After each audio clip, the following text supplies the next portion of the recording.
Now, at his trials, then, he's captured, he's almost flogged, but they let him off. He goes in front of this guy, Felix, and I'm just going to narrate this. This is in chapter 25, Acts chapter 25.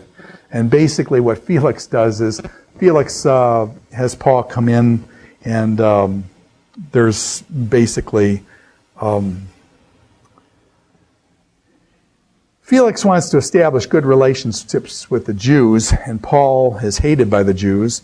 And so basically, Felix makes some comments here. This is in chapter 24, chapter 24. And both Felix refers to it as the Nazarite sect, that Paul is part of the Nazarite sect. So they were called the Nazarenes. And like you had the Pharisees, the Sadducees, now you had the Nazarenes. So it's viewed as, Christianity for its first part was viewed under the umbrella of Judaism, as another sect of Judaism. And as long, by the way, as they were under that sect of Judaism, they were under the protective care. The Romans didn't mess with the Jews that much and things. It's when Christianity pulled out from under the umbrella of Judaism, that's when Christianity got into some trouble. Paul then mentions people of the way. And so this way, this hodos thing, with the way is also another way Christianity was determined in here. But what happened? Felix says, mañana, tomorrow we'll deal with this problem and stuff. So they sent Paul down from Jerusalem down to Caesarea to be tried by Felix. Felix gets Paul and he just says, there's no rush, tomorrow and stuff. Actually, what Felix in the text tells us, what Felix wanted was a bribe. Felix wanted a bribe from Paul.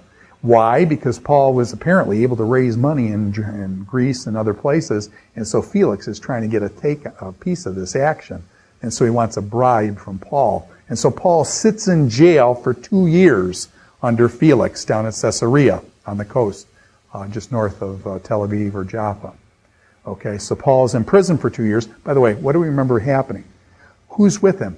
Luke is with him, so that means that Luke is in Palestine for 2 years. What does that mean? Is Luke probably interviewing Mary and the apostles and finding out stories of Jesus to write to Most Excellent Theophilus, to write his book of Luke, and Luke is also going to write the book of what? Acts.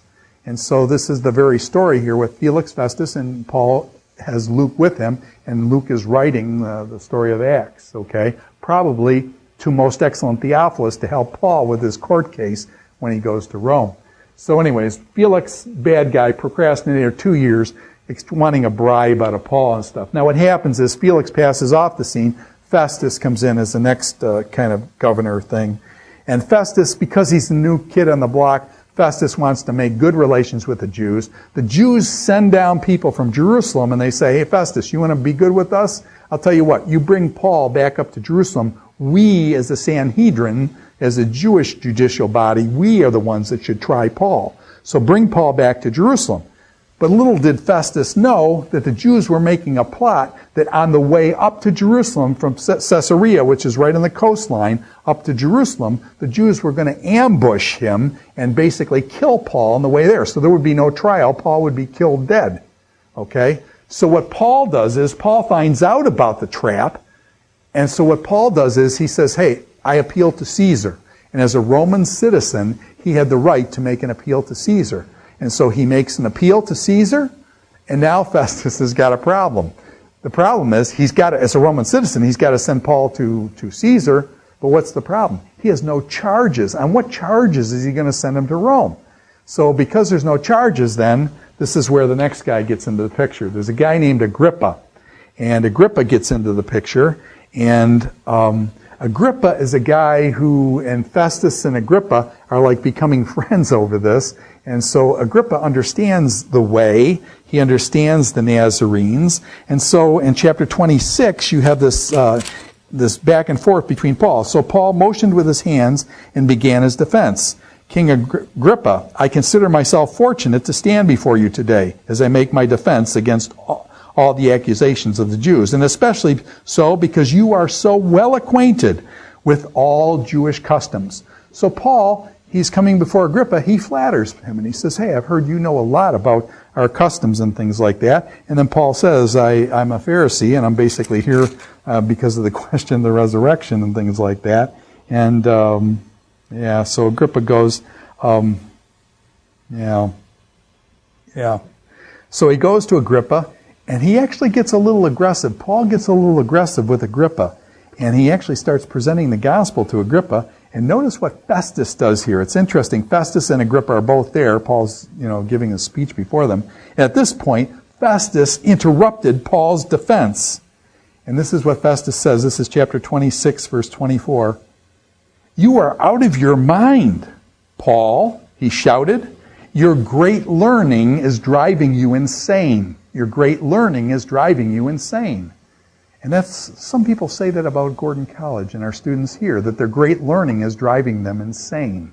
And so Paul here, obviously Festus knows Paul is a very, very educated person. And so he says, your great learning is driving you insane. And then he goes to Agrippa and he says, do you think, Agrippa, he actually starts witnessing to Agrippa about Christ and stuff. And Agrippa objects and he says, do you think that in such short time you can persuade me to be a Christian, Paul? And this is almost persuaded. Notice he calls him a Christian. So we've got the Nazarite, we've got the way, and we've got now being called a Christian. And Agrippa, almost you persuade me to become a Christian, almost, but lost. And so that's kind of what Agrippa. But now what it is, Agrippa can help Festus come up with the charges, and they basically put Paul on a boat, and they're going to basically ship him back. And basically this is where the boat goes from Caesarea, goes across the Mediterranean Sea over to the Isle of Malta. And this is where you have Acts chapter 27. People say that this is one of the best descriptions in the ancient world of a shipwreck. And it's describing the waves coming at the boat and stuff, and then throwing all the stuff overboard, wanting to throw the prisoners overboard to lighten the boat.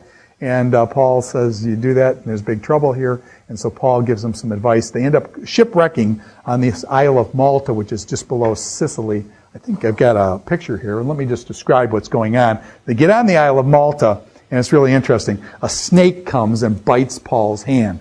And so all the people conclude, this guy must be a murderer. They know he was, on charges to go to Rome. So they said, he must be a murderer. Now, he got out of the sea, but then this poisonous snake bites him, Paul should die. But then what happens is, Paul doesn't die. The snake bite, Paul throws the snake back in the fire, kills the snake and stuff, and nothing happens to Paul. The people said, holy cow, this guy must be a god. This guy must be a god. And so Paul goes from being a murderer that the snake is to being this god and stuff on this Isle of Malta. And then eventually from the Isle of Malta, they catch another boat and go up to Rome, and then you've got Paul at Rome. And then, by the way, they hit Rome about 60 A.D. This is called the first Roman imprisonment. Now, if there's a first Roman imprisonment, what do you figure? There's going to be a second Roman imprisonment. You're right. So he's in prison at Rome for about 2 years, and this is probably the book of Acts and most excellent Theophilus, people involved in helping get Paul free. Apparently he was freed. Apparently Paul was freed after this first Roman imprisonment, and then it was a period of freedom, and then there's the second Roman imprisonment. In the second Roman imprisonment, Paul gets, this is the end, okay, 67, 68 A.D. Paul is then beheaded. This is when Paul dies, the second Roman imprisonment. So there's 2 Roman imprisonments, 3 missionary journeys, first, second, and third. First Roman imprisonment, a little bit of freedom, and then back for a second Roman imprisonment, and at which time he was probably beheaded. Yeah, here's the map that actually runs through this stuff. And so you get this map where they go up, the boat sails from Caesarea below Crete here, and then they hit the storm. And then here's the Isle of Malta just below Sicily. And you guys know about Sicily. You eat Sicilian pizza. You do the mob thing with the anyway, Sicilia. Anyway, so they come up here and then up to Rome. And then that's where Paul goes his first Roman imprisonment. And the book of Acts concludes, by the way.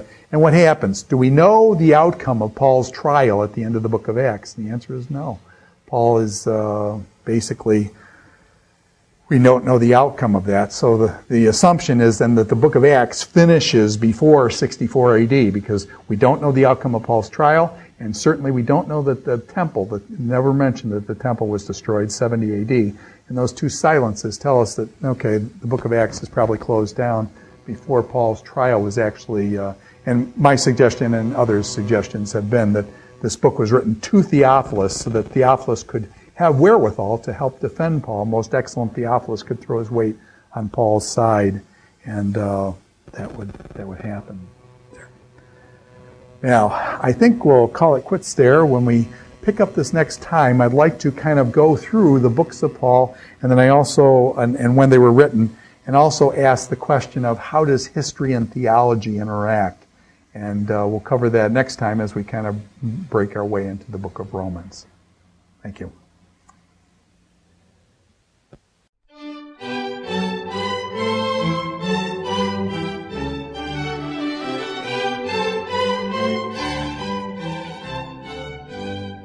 This is Dr. Ted Hildebrandt in his New Testament History, Literature, and Theology course, lecture number 22, on the book of Acts, the second and third missionary journeys of the Apostle Paul.